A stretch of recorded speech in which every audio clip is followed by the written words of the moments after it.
नमस्कार साथियों, आर्यन आलिजाम नोट्स में मैं राम नरेश मिश्र आप सभी का स्वागत एवं अभिनंदन करता हूं। दोस्तों, आज आपको मैं इतिहास के अंतर्गत गुप्त एवं गुप्तोत्तर काल के 30 महत्वपूर्ण प्रश्नों का भाग 2 प्रस्तुत कर रहा हूं, जो सभी प्रकार की परीक्षाओं के लिए बहुत महत्वपूर्ण है। तो आप लोग इसका अवलोकन करें और यदि हमारे चैनल को सब्सक्राइब नहीं किया है तो सब्सक्राइब कर लें, बेल आइकन की घंटी भी दबा दें, जिससे समय समय पर हमारे द्वारा लोड किए गए वीडियो आप देखते रहें। मैं रोज लगभग एक वीडियो आपके पास जरूर भेजता हूं, तो आप निरंतर वीडियो देखते रहें और अपनी परीक्षा की तैयारी करते रहें। तो ज्यादा समय न गवाते हुए आइए हम अपने वीडियो की शुरुआत करते हैं।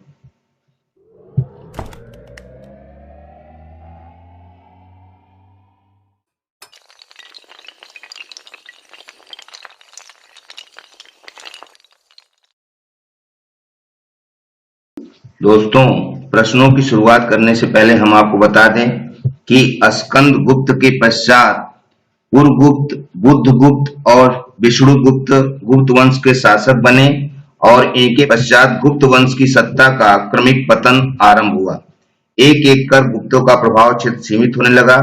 हुण नेता तोरमाड़ व मिहिरकुल के आक्रमण तथा मालवा में यशोधर्मन के उदय ने गुप्त साम्राज्य पर तीव्र आघात कर दिया और इस तरह से गुप्त वंश समाप्त हो गया। उसके पश्चात गुप्तोत्तर काल प्रारंभ होता है, जिसमें गुप्त काल के पश्चात तमाम तरह के चित्रकला, स्थापत्य कला और उसके प्रभावों का वर्णन दिखाई देता है और साथ साथ थानेश्वर पर पुष्यभूति वंश के अंतर्गत हर्षवर्धन आदि का कार्यकाल आता है। तो हम आपको अपने प्रश्नों के माध्यम से गुप्तोत्तर काल की कुछ बातों का जिक्र करते हैं। हमारा पहला प्रश्न है, गुप्त काल में अजंता की कौन सी गुफाएं निर्मित हुई थी? इसका हमारा सही ऑप्शन है डी 16 व 17। दोस्तों, हम आपको बता दें कि अजंता की 16 एवं 17 गुफा का संबंध गुप्त काल से है। 9वीं 10वीं गुफाओं के चित्र प्रथम शताब्दी ईसा पूर्व के हैं। पहली दूसरी गुफाओं के चित्र 7वीं शताब्दी ईस्वी के हैं तथा 10वीं गुफा के स्तंभों पर अंकित चित्र एवं 16वीं 17वीं गुफाओं के भित्ति चित्र गुप्त कालीन हैं। अजंता के गुफा चित्र बौद्ध धर्म से संबंधित हैं। अगला प्रश्न है प्रश्न नंबर 2, अजंता के प्राचीनतम चित्र का काल है। ऑप्शन ए है पहली शताब्दी ईसा पूर्व, बी है दूसरी शताब्दी ईसा पूर्व, सी है तीसरी शताब्दी ईसा पूर्व और डी है चौथी शताब्दी ईसा पूर्व। तो यहाँ दिए गए ऑप्शन में हमारा ऑप्शन ए सही है, पहली शताब्दी ईसा पूर्व। अजंता की गुफाएं महाराष्ट्र के औरंगाबाद जिले में स्थित हैं। प्रारंभ में अजंता में 29 गुफाओं में चित्र बने थे, परंतु वर्तमान में केवल 6 गुफाओं जो कि 1, 2, 9, 10 तथा 16 व 17 के चित्र ही शेष बचे हैं। 9वीं 10वीं गुफाओं के चित्र प्रथम शताब्दी ईसा पूर्व के हैं। पहली एवं दूसरी गुफा के चित्र 7वीं शताब्दी ईस्वी के हैं। अगला प्रश्न है प्रश्न नंबर 3, धमेक स्तूप स्थित है। ए सांची में, बी भरहुत में, सी सारनाथ में और डी झांसी में। तो दिए गए ऑप्शन में हमारा सी सही है, सारनाथ में। दोस्तों, स्तूप का शाब्दिक अर्थ होता है ढेर या थूहा। इसका प्रारंभिक रूप अर्धगोलाकार मिलता है। धमेक स्तूप सारनाथ में स्थित है। इसका अंतिम निर्माण गुप्त सम्राटों के काल में ही माना जाता है। अगला प्रश्न है प्रश्न नंबर 4, अभिज्ञान शाकुंतलम के लेखक कौन है? तो यहाँ ऑप्शन हमारा ए है विशाखा दत्त, बी है बाणभट्ट, सी है कालिदास और डी है भास। तो यहाँ 4 ऑप्शनों में हमारा ऑप्शन सी सही है, कालिदास। दोस्तों, अभिज्ञान शाकुंतलम के लेखक कालिदास हैं। यह गुप्तकालीन सर्वोत्कृष्ट रचना है। इसमें दुष्यंत और शकुंतला के मिलन का वर्णन है। अगला प्रश्न है प्रश्न नंबर 5, सांख्य दर्शन के प्रणेता कौन थे?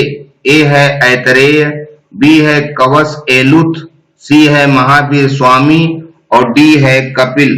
तो दिए गए ऑप्शन में हमारा ऑप्शन डी सही है, कपिल। दोस्तों हम आपको बता दें कि सांख्य दर्शन भारतीय दर्शन के प्राचीनतम संप्रदायों में परिगणित है। महर्षि कपिल को सांख्य दर्शन का प्रतिष्ठापक आचार्य माना जाता है। कहा जाता है कि उन्होंने सांख्य सूत्र एवं तत्व समाज नामक ग्रंथों की रचना की थी। अगला प्रश्न है प्रश्न नंबर 6, निम्नलिखित विद्वानों में से किसने सिद्ध किया था कि धरती गोल है एवं अपनी धुरी पर चक्कर काटती है? ए है आर्यभट्ट, बी है बराह मिहिर, सी है ब्रह्मगुप्त और डी है सुश्रुत। तो यहाँ दिए गए ऑप्शन में हमारा ऑप्शन ए सही है, आर्यभट्ट। दोस्तों आर्यभट्ट ने सर्वप्रथम बताया कि पृथ्वी गोल है और अपनी धुरी पर घूमती है। आर्यभट्ट गुप्तकालीन सर्वश्रेष्ठ गणितज्ञ एवं ज्योतिषी भी थे। अगला प्रश्न है प्रश्न नंबर 7, मृच्छकटिकम किसने लिखा? ए है भास, बी है शूद्रक, सी है कालिदास और डी है पतंजलि। तो यहाँ ऑप्शन हमारा बी सही है, शूद्रक। दोस्तों मृच्छकटिकम शूद्रक की रचना है। यह गुप्त काल का एकमात्र दुखांत नाटक है। अगला प्रश्न है प्रश्न नंबर 8, गुप्त काल में भुक्त क्या थी? ए है राज्य या प्रांत, बी है मंडल, सी है जिला और डी है परगना। तो दिए गए ऑप्शनों में हमारा ऑप्शन ए सही है, राज्य या प्रांत। गुप्त काल में प्रशासन की सुविधा के लिए गुप्त साम्राज्य अनेक प्रांतों में विभाजित किया गया था। प्रांत को देश, अवनि अथवा भुक्ति कहा जाता था।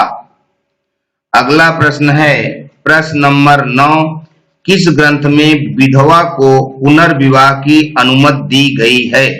ए है मनुस्मृति में, बी है याज्ञवल्क्य स्मृति में, सी है नारद स्मृति में, डी है पतंजलि के महाभाष्य में। तो यहाँ दिए गए ऑप्शन में ऑप्शन सी सही है, नारद स्मृति में। नारद स्मृति गुप्तकालीन एक प्रमुख स्मृति है।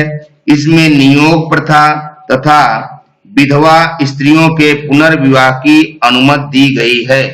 अगला प्रश्न है प्रश्न नंबर 10, याज्ञवल्क्य स्मृति के प्रसिद्ध टीकाकार अपरार्क एक क्या है? ऑप्शन ए चालुक्य राजा थे, बी है परमार राजा थे, सी है शिलाहार राजा थे, डी है वाकाटक राजा थे। तो यहाँ ऑप्शन हमारा सी सही है, शिलाहार राजा थे। दोस्तों हम आपको बता दें कि शिलाहार राजा अपरार्क याज्ञवल्क्य स्मृति के प्रसिद्ध टीकाकार थे। अन्य टीकाकार विश्वरूप, विज्ञानेश्वर आदि थे। अगला प्रश्न है प्रश्न नंबर 11, मालविकाग्निमित्रम के रचयिता हैं? ए है शूद्रक, बी है कालिदास, सी है भारवी, डी है विशाखदत्त। तो यहाँ हमारा ऑप्शन बी सही है, कालिदास। मालविकाग्निमित्रम कालिदास का प्रथम नाटक है जिसमें मालविका और अग्निमित्र की प्रणय कथा वर्णित है।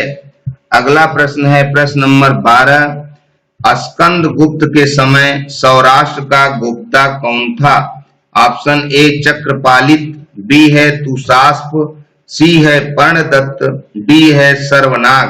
तो यहाँ दिए गए ऑप्शन में हमारा ऑप्शन सी सही है, पर्णदत्त। गुप्त प्रशासन में प्रांतीय शासकों की नियुक्ति सम्राट द्वारा की जाती थी तथा उन्हें उपरिक, गुप्ता, भोगपति तथा राजस्थानी कहा जाता था। इन शासकों का प्रमुख परामर्शदाता कुमारा मात्य था। सीमांत प्रदेशों के शासक गुप्ता कहलाते थे। स्कंद गुप्त के जूनागढ़ अभिलेख से ज्ञात होता है कि उसने सौराष्ट्र प्रांत, जिसे सीमांत प्रदेश भी कहते थे, में पर्णदत्त को अपना राज्यपाल अर्थात गुप्ता नियुक्त किया था।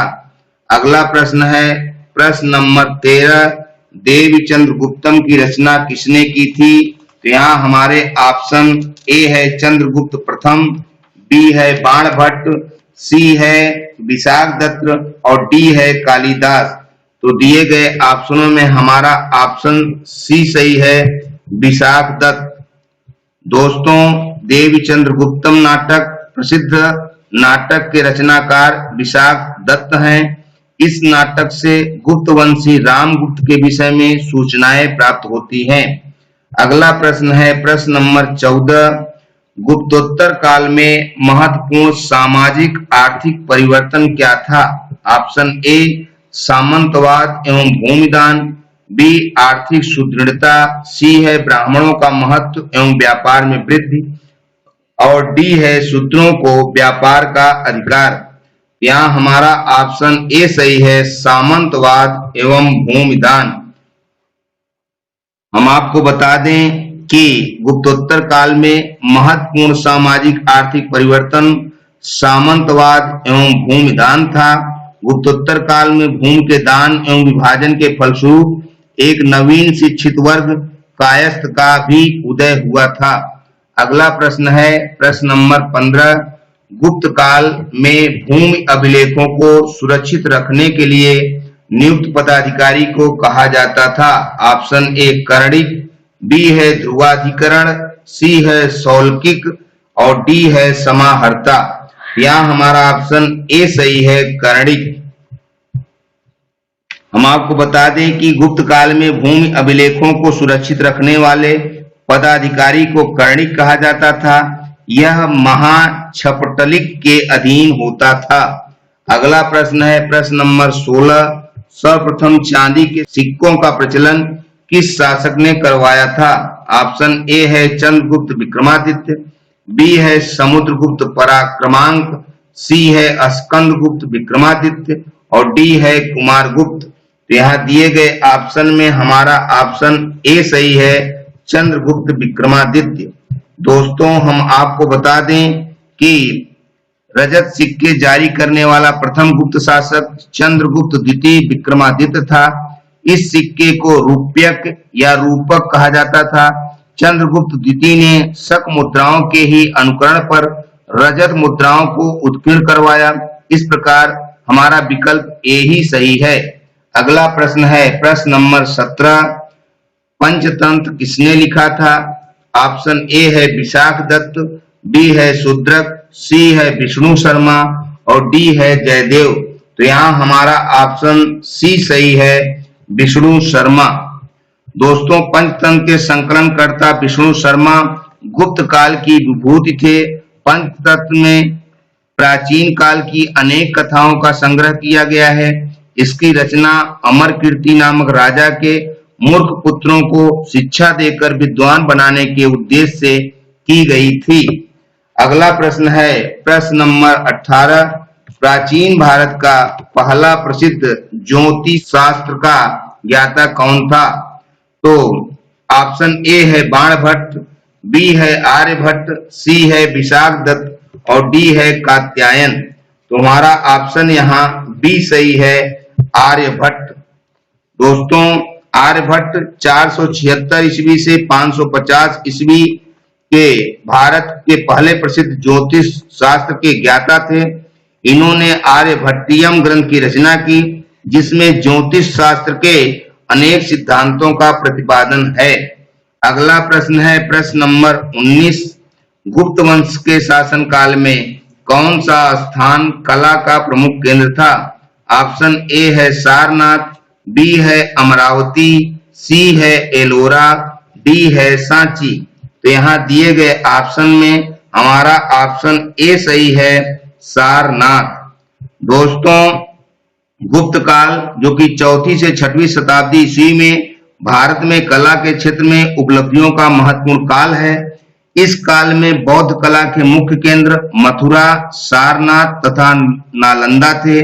सारनाथ इस समय कला का सर्वाधिक महत्वपूर्ण केंद्र बन गया था। सारनाथ का धम्मेक स्तूप तथा बुद्ध की विभिन्न मुद्राओं में निर्मित मूर्तियां मूर्तिकला का उत्कृष्ट उदाहरण प्रस्तुत करती हैं। धम्मेक स्तूप 128 फुट ऊंचा है, जिसका निर्माण बिना किसी चबूतरे के समतल धरातल पर किया गया है। सारनाथ की बुद्ध मूर्ति अत्यधिक आकर्षक है। यह धर्म चक्र प्रवर्तन मुद्रा में है। अगला प्रश्न है प्रश्न नंबर 20। बृहत संहिता की रचना किसने की थी? ऑप्शन ए है कालिदास, बी है कल्हड़, सी है आर्यभट्ट और डी है बाराहमिहिर। तो हमारा दिया गया ऑप्शन यहाँ डी सही है, बाराहमिहिर। गुप्त युगीन प्रख्यात ज्योतिषाचार्य बाराहमिहिर की प्रसिद्ध रचनाएं पंच सिद्धांतिका, बृहत संहिता, बृहत जातक एवं लघु जातक हैं। अगला प्रश्न है प्रश्न नंबर 21। मुद्रा राक्षस किसने लिखा है? ए है विष्णुगुप्त, बी है बाणभट्ट, सी है विशाख दत्त और डी है भारवी। तो यहाँ हमारा ऑप्शन सी सही है, विशाख दत्त। दोस्तों, मुद्रा राक्षस की रचना विशाख दत्त ने की थी। इस ग्रंथ से मौर्य इतिहास, मुख्यतः चंद्रगुप्त मौर्य के जीवन पर प्रकाश पड़ता है। इसमें चंद्रगुप्त मौर्य को वृषल तथा कुलहीन कहा गया है। ढूंढीराज ने मुद्रा राक्षस पर टीका लिखी है। अगला प्रश्न है प्रश्न नंबर 22। गुप्त काल में किस धर्म का सबसे अधिक विकास हुआ? ऑप्शन ए है बौद्ध धर्म, बी है जैन धर्म, सी है पौराणिक धर्म और डी है यवनों का धर्म। तो हमारा दिया गया ऑप्शन सी सही है, पौराणिक धर्म। दोस्तों, हिंदू धर्म का व्यापक प्रचार प्रसार पुराणों के माध्यम से संभव हुआ। पौराणिक धर्म में वैदिक, अवैदिक तथा जनसाधारण के धार्मिक विश्वासों का समन्वय मिलता है। शिव, विष्णु आदि वैदिक देवताओं को ग्रहण कर पुराणों ने उन्हें नवीन रूप दिया। गुप्त राजाओं के काल में पौराणिक धर्म की उन्नति हुई। गुप्त शासकों ने परम भागवत की उपाधि धारण की थी, परंतु उनका दृष्टिकोण पूर्णतया धर्म सहिष्णु था। उदाहरण के तौर पर समुद्रगुप्त ने प्रख्यात बौद्ध विद्वान वसुबंधु को शिक्षक नियुक्त किया था। चंद्रगुप्त द्वितीय ने शैव वीरसेन तथा बौद्ध आम्र कारदव को क्रमशः अपना प्रधानमंत्री एवं प्रधान सेनापति भी नियुक्त किया था। अगला प्रश्न है प्रश्न नंबर 23। कौन गुप्त शासक नहीं था? यहाँ ऑप्शन ए है रामगुप्त, बी है समुद्रगुप्त, सी है चंद्रगुप्त और डी है देवगुप्त। यहाँ दिए गए ऑप्शन में हमारा ऑप्शन डी सही है, देवगुप्त। दोस्तों, हम आपको बता दें कि गुप्त साम्राज्य के विघटन के पश्चात मगध और मालवा में नवीन गुप्त वंश का उदय हुआ। चक्रवर्ती गुप्त राजवंश से पृथक करने के लिए इस वंश को परवर्ती अथवा उत्तर गुप्त वंश कहा जाता है। परवर्ती गुप्त वंश का संस्थापक कृष्णगुप्त, जो कि लगभग 510 ईस्वी से 525 ईस्वी था। अप्सर लेख में उसे असंख्य शत्रुओं का विजेता तथा अच्छे वंश का कहा गया है। देवगुप्त इसी परवर्ती गुप्त वंश से संबंधित शासक था। मधुबन तथा बांसखेड़ा लेखों में देवगुप्त का उल्लेख मिलता है, जबकि विकल्प में दिए गए रामगुप्त, समुद्रगुप्त तथा चंद्रगुप्त चक्रवर्ती गुप्त राजवंश से संबंधित थे। अगला प्रश्न है प्रश्न नंबर 24। हर्षवर्धन के शासनकाल में सत्ता केंद्र स्थान कौन सा था? यहाँ हमारे ऑप्शन ए है कन्नौज, बी है थानेश्वर, सी है प्रयाग और डी है वाराणसी। तो दिया गया ऑप्शन ए सही है, कन्नौज। दोस्तों, कन्नौज की महत्ता 7वीं शताब्दी ईस्वी से बढ़ी। पहले यह मौखरी वंश की राजधानी थी तथा फिर हर्षवर्धन ने उत्तरी भारत में अपना विशाल साम्राज्य स्थापित कर लेने के बाद कन्नौज को अपनी राजधानी बनाया। इस समय से कन्नौज ने पाटलिपुत्र का स्थान ग्रहण कर लिया तथा यह महत्वपूर्ण राजनीतिक गतिविधियों का केंद्र बन गया। अगला प्रश्न है प्रश्न नंबर 25। हर्ष ने किस विश्वविद्यालय को विशेष संरक्षण प्रदान किया? ऑप्शन ए है विक्रमशिला, बी है तक्षशिला, सी है मगध और डी है नालंदा। तो दिए गए ऑप्शनों में हमारा ऑप्शन डी सही है, नालंदा। दोस्तों, हम आपको बता दें कि नालंदा विश्वविद्यालय की स्थापना कुमारगुप्त प्रथम के समय में हुई थी। वेनसांग ने इस विश्वविद्यालय का विस्तृत विवरण दिया है। वेनसांग के समय यहाँ के प्राचार्य शीलभद्र थे। वेनसांग के अनुसार यहाँ करीब 10,000 विद्यार्थी शिक्षा प्राप्त करते थे। यहाँ चिकित्सा शास्त्र की शिक्षा अनिवार्य थी। इसके अतिरिक्त महायान बौद्ध धर्म में गणित, दर्शन, ज्योतिष आदि की भी शिक्षा दी जाती थी। वेन-सांग के अनुसार हर्ष ने 100 गांवों को नालंदा के खर्च के लिए प्रदान किया था। 671 और 672 ईस्वी में आए एक अन्य चीनी यात्री इत्सिंग के अनुसार हर्ष ने 200 गांवों को इसके खर्च के लिए दिया था। हमारा अगला प्रश्न है प्रश्न नंबर 26। हर्षवर्धन प्रत्येक 5 वर्ष पर एक मेले का आयोजन करता था। वह कहाँ करता था? ऑप्शन ए है थानेश्वर, बी है कन्नौज, सी है प्रयाग और डी है बनारस। तो दिया गया ऑप्शन हमारा सी सही है, प्रयाग। दोस्तों हम आपको बता दें कि अन्य धर्मों से महायान की उत्कृष्टता सिद्ध करने के लिए हर्ष ने कन्नौज में विभिन्न धर्मों एवं संप्रदायों के आचार्यों की एक विशाल सभा बुलवाई। चीनी साक्ष्यों के अनुसार इस सभा में 20 देशों के राजा अपने देशों के प्रसिद्ध ब्राह्मणों, श्रमणों, सैनिकों, राजपुरुषों आदि के साथ उपस्थित हुए थे। इस सभा की अध्यक्षता वेन-सांग ने की। साथ ही हर्ष के समय प्रति 5वें वर्ष प्रयाग के संगम क्षेत्र में एक समारोह का आयोजन किया जाता था जिसे महामोक्ष परिषद कहा गया है। वेन-सांग स्वयं छठे समारोह में उपस्थित था। इसमें 18 देशों के राजा सम्मिलित हुए थे। अगला प्रश्न है प्रश्न नंबर 27। हर्ष के काल में भारत की यात्रा किसने की थी? ऑप्शन ए है वेन-सांग, बी है फाहियान, सी है अल-बरूनी, डी है मेगस्थनीज। यहाँ दिए गए ऑप्शनों में हमारा ऑप्शन ए सही है, वेन-सांग। दोस्तों हर्षवर्धन के समय की सर्वप्रमुख घटना चीनी यात्री वेन-सांग के भारत आगमन की है। उसकी उत्कृष्ट अभिलाषा महात्मा बुद्ध के चरण चिन्हों द्वारा पवित्र किए स्थानों को देखने एवं पवित्र बौद्ध ग्रंथों का अध्ययन करने की थी जो उन दिनों भारत में सुलभ थे। इस उद्देश्य की पूर्ति हेतु उसने तांग शासकों की राजधानी चंगन से भारतवर्ष के लिए 629 ईस्वी में प्रस्थान किया। अपनी भारत यात्रा के ऊपर उसने एक ग्रंथ लिखा जिसे सियूकी कहा जाता है। अगला प्रश्न है प्रश्न नंबर 28। हर्षवर्धन पराजित हुआ था तो किससे पराजित हुआ था? ऑप्शन ए है शशांक से, बी है रामपाल से, सी है पुलकेशिन से और डी है प्रवरसेन से। यहाँ दिया गया ऑप्शन सी सही है, पुलकेशिन से। हम आपको बता दें कि हर्ष की विजयों के फलस्वरूप उसके राज्य की पश्चिमी सीमा नर्मदा नदी तक पहुंच गई। इधर पुलकेशिन द्वितीय भी उत्तर की ओर राज्य का विस्तार करना चाहता था। ऐसी स्थिति में दोनों के बीच युद्ध अवश्य संभावी हो गया। फलतः नर्मदा के तट पर दोनों के बीच युद्ध हुआ जिसमें पुलकेशिन द्वितीय ने हर्ष को पराजित किया।